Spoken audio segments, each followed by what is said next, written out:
1969 July 20 മനുഷ്യ ചരിത്രത്തിലെ തന്നെ ഏറ്റവും നിർണായകമായ ദിവസം. ആ ഏണിപ്പടികൾ ഇറങ്ങി നീൽ ആംസ്ട്രോങ് ചന്ദ്രന്റെ ഉപരിതലത്തിൽ കാലുകുത്തി. A small step for man, one giant leap for mankind. ഈ വാക്കുകൾ കേട്ട് ലോകം മുഴുവൻ അത്ഭുതപ്പെട്ടു. മനുഷ്യൻ ഭൂമിക്ക് വെളിയിലുള്ള മറ്റൊരു ലോകത്തിലെത്തിയിരിക്കുന്നു. ഇത് ശാസ്ത്രത്തിന്റെ വിജയം.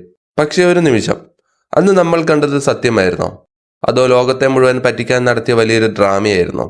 ഇന്നും 50 വർഷങ്ങൾക്കിപ്പുറം ലോകത്തിലെ 20% ആളുകൾ വിശ്വസിക്കുന്നത് മനുഷ്യൻ ചന്ദ്രനിൽ ഇറങ്ങിയിട്ടില്ല എന്നാണ്. അതിനവർ ലളിതമായൊരു ഉത്തരമാണ് പറയുന്നത്. 1969 നമ്മുടെ കയ്യിൽ അതിനുള്ള ടെക്നോളജി ഇല്ലായിരുന്നു.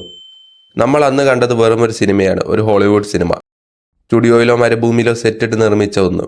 ഇന്ന് ടോക്ക് വിത്ത് റോണിക്സിൽ നമ്മൾ സംസാരിക്കാൻ പോകുന്നത് ലോകത്തിലെ ഏറ്റവും വലിയ കോൺസ്പിറൻസി തിയറിയായ ഇതിന്റെ സത്യങ്ങളെക്കുറിച്ചാണ്.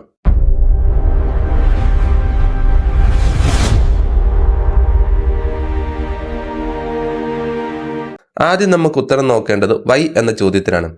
എന്തിനാണ് അമേരിക്ക ഇങ്ങനൊരു കള്ളം പറയുന്നത്? അത് കിടക്കുന്നത് സ്പേസ് റേസിലാണ്, അഥവാ ബഹിരാകാശ യുദ്ധം. കോൾഡ് വാറിന്റെ സമയം. ലോകം രണ്ടായി തിരിഞ്ഞിരിക്കുന്നു. അമേരിക്കയും സോവിയറ്റ് യൂണിയനും തമ്മിൽ കടുത്ത മത്സരം.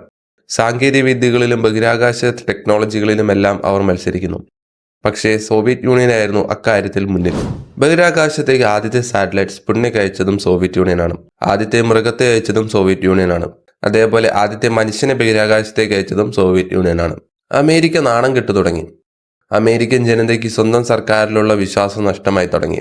അതോടെ പ്രസിഡന്റ് ജോൺ എഫ് കെന്നഡിക്ക് സ്വന്തം ജനതയുടെ വിശ്വാസം തിരികെ പിടിക്കണമായിരുന്നു. അമേരിക്കയുടെ അഭിമാനം നിലനിർത്തണമായിരുന്നു. അദ്ദേഹം പ്രഖ്യാപിച്ചു, ഈ ദശകം കഴിയുന്നതിന് മുമ്പ് നമ്മൾ മനുഷ്യനെ ചന്ദ്രനിലിറക്കും. പക്ഷെ സത്യം എന്തായിരുന്നു? നാസയ്ക്ക് അതിനുള്ള ടെക്നോളജി ഇല്ലായിരുന്നു. റോക്കറ്റുകൾ പൊട്ടിത്തെറിക്കുന്നു. കമ്പ്യൂട്ടറുകൾക്ക് ഇന്നത്തെ കാൽക്കുലേറ്ററിന്റെ അത്ര പോലും പവർ ഇല്ലായിരുന്നു. 1969 അടുത്തെത്താനായി. അവർക്ക് മുന്നിലുള്ളത് 2 വഴികളാണ്. ഒന്ന്, തോൽവി സമ്മതിക്കുക.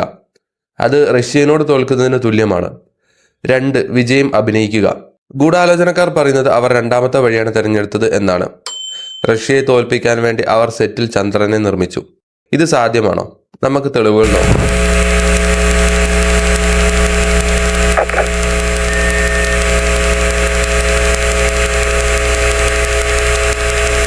ഇതിന് ഏറ്റവും വലിയ തെളിവായി ഗൂഢാലോചനക്കാർ പറയുന്നത് ആ പതാകയാണ്, ദ വേവിംഗ് ഫ്ലാഗ്. നമുക്കറിയാം ചന്ദ്രനിലെ അന്തരീക്ഷമില്ല, അതുകൊണ്ട് തന്നെ അവിടെ കാറ്റുണ്ടാകില്ല. പിന്നെ എങ്ങനെയാണ് ആ ഫ്ലാഗ് അനങ്ങിയത്?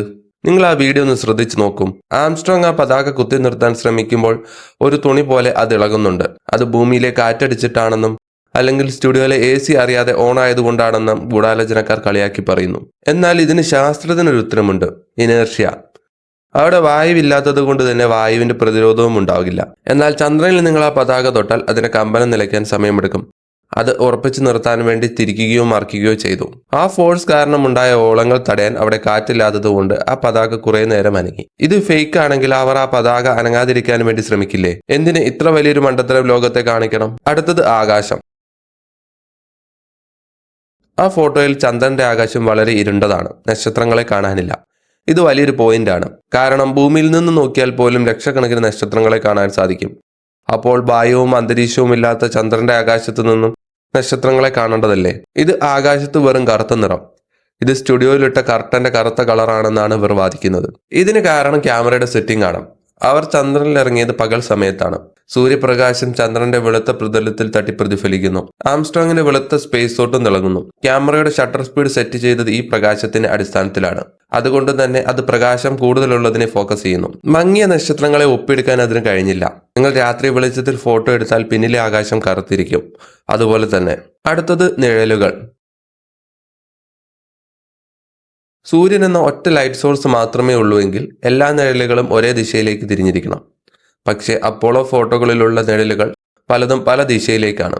ഇത് സ്റ്റുഡിയോ ലൈറ്റുകൾ ഉപയോഗിച്ചത് കൊണ്ടാണെന്ന് തിയറികൾ പറയുന്നു. പക്ഷേ ചന്ദ്രന്റെ ഉപരിതലം നിരപ്പായതല്ല, കുണ്ടും കുഴിയും മലകളും ഉള്ളതാണ്. അപ്പോൾ പ്രകാശം തിരിഞ്ഞും മറിഞ്ഞും വരാം. അതുകൊണ്ട് തന്നെ നിഴലും പല ദിശകളിലേക്ക് വരാം. അതാണ് ഫോട്ടോകളിൽ സംഭവിച്ചത്. ഇനി നമുക്ക് കഥയിലെ വില്ലനിലേക്ക് അല്ലെങ്കിൽ സംവിധാനത്തിലേക്ക് വരാം. സ്റ്റാൻലി കുബ്രിക്, ഹോളിവുഡിലെ മാസ്റ്റർ ഡയറക്ടർ. 1968 അതായത് മനുഷ്യൻ ചന്ദ്രനിൽ ഇറങ്ങുന്നതിന് 1 വർഷം മുമ്പ് അദ്ദേഹം 2001 എ സ്പേസ് ഒഡീസി എന്ന സിനിമ പുറത്തിറക്കി. അതിലെ വിഷ്വലുകൾ ഇന്നും നമ്മളെ അത്ഭുതപ്പെടുത്തും. കാരണം അത്ര റിയലിസ്റ്റിക് ആയിട്ടാണ് അദ്ദേഹം ആ ബഹിരാകാശ ചിത്രങ്ങൾ എടുത്തു വെച്ചിരിക്കുന്നത്. തിയറി ഇതാണ്: ക്യൂബ്രിക്കിന്റെ കഴിവ് കണ്ട് അമേരിക്ക രഹസ്യമായി അവരെ സമീപിച്ചു. എന്നിട്ട് ചന്ദ്രനിൽ ഇറങ്ങാൻ പറ്റിയില്ലെങ്കിൽ ജനങ്ങളെ കാണിക്കാൻ ഒരു വീഡിയോ ഷൂട്ട് ചെയ്തു തരണമെന്ന് പറഞ്ഞു. ഏരിയ 51 മറ്റോ വെച്ച് അദ്ദേഹം അത് ഷൂട്ട് ചെയ്തു. അദ്ദേഹം മരിക്കുന്നതിന് മുമ്പ് കുറ്റസമ്മതം നടത്തുന്ന വീഡിയോ ഇന്റർനെറ്റിൽ വന്നു. പക്ഷെ അത് വ്യാജമാണെന്ന് പിന്നീട് തെളിഞ്ഞു. എങ്കിലും അദ്ദേഹത്തിന്റെ ദ ഷൈനിങ് എന്ന സിനിമയിൽ ഇതിനെക്കുറിച്ചുള്ള സൂചനകൾ ഒളിച്ചിരിപ്പുണ്ടെന്ന് ഫാൻസുകാർ പറയുന്നു. അതിൽ ആ കുട്ടി ധരിച്ചിരിക്കുന്നത് അപ്പോളോ 11 ചിത്രമുള്ള സ്വെറ്ററാണ്. അതേപോലെ റൂം നമ്പർ 237 അത് ഭൂമിയും ചന്ദ്രനും തമ്മിലുള്ള ദൂരത്തെയാണ് സൂചിപ്പിക്കുന്നതെന്ന് പറയുന്നു. ഇത് വെറും യാദൃച്ഛികതയാണോ അതോ അദ്ദേഹം തന്റെ കുറ്റബോധം കൊണ്ട് സിനിമയിൽ ഉൾപ്പെടുത്തിയ രഹസ്യങ്ങളാണോ? ഇതൊക്കെ കേൾക്കുമ്പോൾ ഫേക്ക് ആണെന്ന് തോന്നാം. പക്ഷേ യഥാർത്ഥത്തിൽ നമ്മൾ ചന്ദ്രനിൽ ഇറങ്ങി എന്നുള്ളതിന് ശക്തമായ തെളിവുകളുണ്ട്. ഒന്നാമത്തേത് റെട്രോ റിഫ്ലക്ടറുകൾ. നീൽ ആംസ്ട്രോങ് സംഘവും റിഫ്ലക്ടറുകൾ അവിടെ സ്ഥാപിച്ചു. ഭൂമിയിൽ ഏത് ശാസ്ത്രജ്ഞൻ അതിലേക്ക് ലേസർ അടിച്ചാലും അതിൽ തട്ടി തിരിച്ചു വരും. മനുഷ്യൻ അവിടെ ഇറങ്ങിയില്ലെങ്കിൽ അതെങ്ങനെ സ്ഥാപിക്കാൻ കഴിഞ്ഞു? അമേരിക്കയുടെ ശത്രുവായ റഷ്യക്ക് അമേരിക്ക കള്ളം കാണിച്ചു കഴിഞ്ഞാൽ അത് പൊളിക്കാൻ വലിയ ആവേശമായിരിക്കും. അവർ എപ്പോഴും അമേരിക്കയെ നിരീക്ഷിച്ചുകൊണ്ടിരിക്കുകയായിരുന്നു. എന്നാൽ അമേരിക്കയുടെ സിഗ്നലുകൾ ചന്ദ്രനിൽ നിന്നാണ് വരുന്നതെന്ന് റഷ്യ അന്ന് സ്ഥിരീകരിച്ചതാണ്. റഷ്യ പോലും സമ്മതിക്കുന്ന കാര്യം പിന്നെ എന്തിനാണ് നമ്മൾ സംശയിക്കുന്നത്? മനുഷ്യൻ ചന്ദ്രനിൽ പോയി എന്നുള്ളത് ഒരു അത്ഭുതമാണ്. അത് വിശ്വസിക്കാൻ പ്രയാസമാണ്. അതുകൊണ്ടാണ് ഇത്തരം കഥകൾ പ്രചരിക്കുന്നതും. ഒരു പക്ഷേ ആ ഫുട്ടേജുകൾ മോശമായതുകൊണ്ട് ടിവിയിൽ കാണിക്കാൻ വേണ്ടി ചില ഭാഗങ്ങൾ സ്റ്റുഡിയോയിൽ ഷൂട്ട് ചെയ്തിട്ടുണ്ടാകാമെന്ന് ചിലർ പറയുന്നു. പക്ഷേ ലാൻഡിംഗ് സത്യമാണ്. മനുഷ്യന്റെ ഇച്ഛാശക്തിയുടെ വിജയമാണത്. നിങ്ങൾ എന്ത് വിശ്വസിക്കുന്നു? 1969 നമ്മൾ ചന്ദ്രനിൽ ഇറങ്ങിയോ അതോ നമ്മൾ കണ്ടത് കുബ്രിക്കിന്റെ ഒരു സിനിമയാണോ? നിങ്ങളുടെ അഭിപ്രായം കമന്റ് ചെയ്യുക. നാളെ നമ്മൾ പോകുന്നത് ചൊവ്വയിലേക്കാണ്.